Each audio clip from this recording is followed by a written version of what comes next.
No Man's Sky is a game of massive size. With 18 quintillion planets, countless creatures, and many other crazy phenomena, it's definitely one of the biggest game universes that we've ever seen. And yet, many people have been asking the same question ever since the day this game was revealed. What exactly do you do in No Man's Sky? Well, today I'm here to help answer this question with my top 5 things to do in No Man's Sky.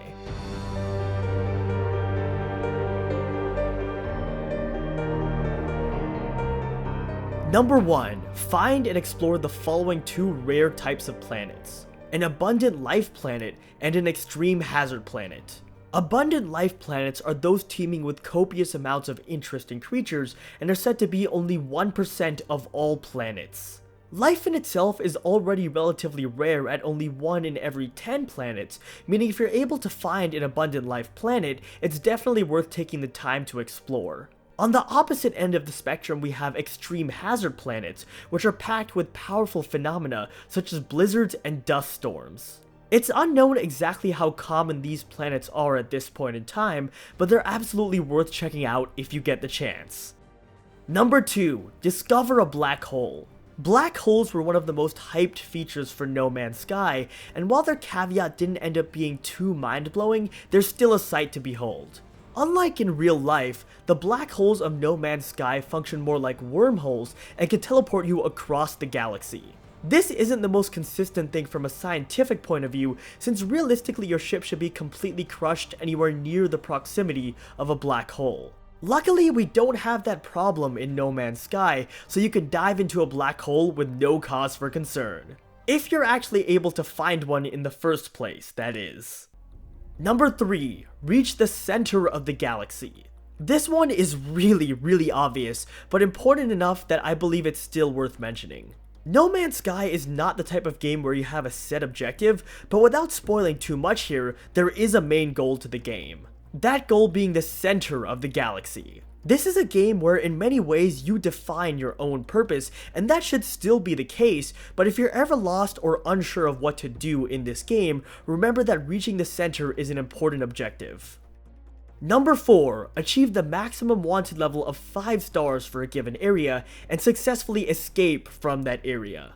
As most of you probably know, messing with the natural order of things on a planet, a moon, or a star system in general will increase your wanted level.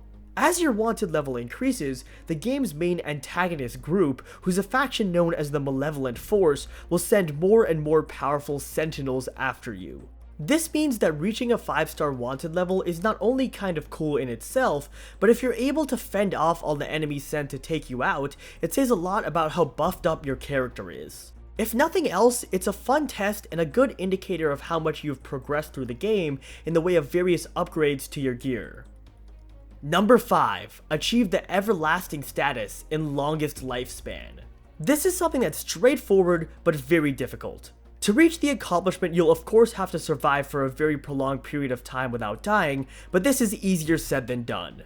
Exactly how long you need to survive isn't known at this point, but only a handful of people have achieved this so far in the game, and not without good reason. Between the draining life support, the Sentinels, extreme hazards, space combat, and more, surviving for a prolonged period of time in No Man's Sky can be very difficult, so in many ways this accomplishment is the very pinnacle of survival. There are many achievements in this game that are arguably harder and even more time-consuming, but to me this one best embodies the spirit of No Man's Sky, which is surviving the game's many dangers as you explore its vast universe. No Man's Sky is not a game without purpose. Rather, it's a game where you make your own purpose. Hopefully this list gave you some interesting things to strive for, but even more important than anything I've said so far is for you to play the game the way you want to, and for you to do the things that you want to do. Whether you accomplish the central objective as quickly as possible, or explore every planet you find as you go at your own pace, is totally up to you. For No Man's Sky is a game of exploration, discovery, and above all else, freedom.